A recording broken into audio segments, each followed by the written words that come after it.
going on, everyone? Today I'm going to show you how to pull out the cabin filter on your 2024 Mazda Cx90. Go over to your glove box.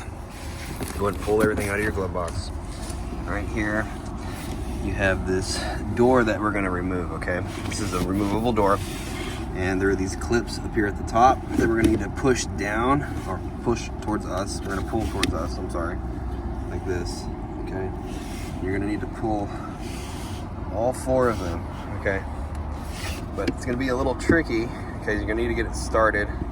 You're gonna pull and use your thumb to kind of pry it down, okay? Once you get that going, you can go across like this. All right, and you can pull the whole cover off. Now the filter is gonna be located in this box here. What we're gonna do is just push this inward, and the whole filter and the door are going to come off as an assembly, okay? This clip right here is a little stiff, but what we're going to do is push these clips in, and you can start pulling it out. Alright. So this car is pretty new. The filter doesn't need to be changed, but if we look at the filter, it's all one piece, okay? The door and the filter. I'm going to leave a part number in the description box if you need to get one, and a link. So check that out. But when you get your new one, it's just going to come all like this, okay? And make sure you install it with the airflow arrow pointing down, okay?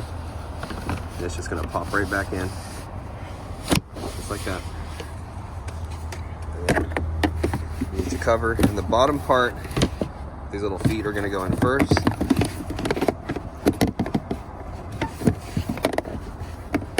a little tricky with one hand. Lined up, and then you just clip it right back up top, okay? And you're all done. Well, I hope the video was helpful, and if it was, I really appreciate it. If you drop me a comment, leave me a like, and I'll see you guys in the next video.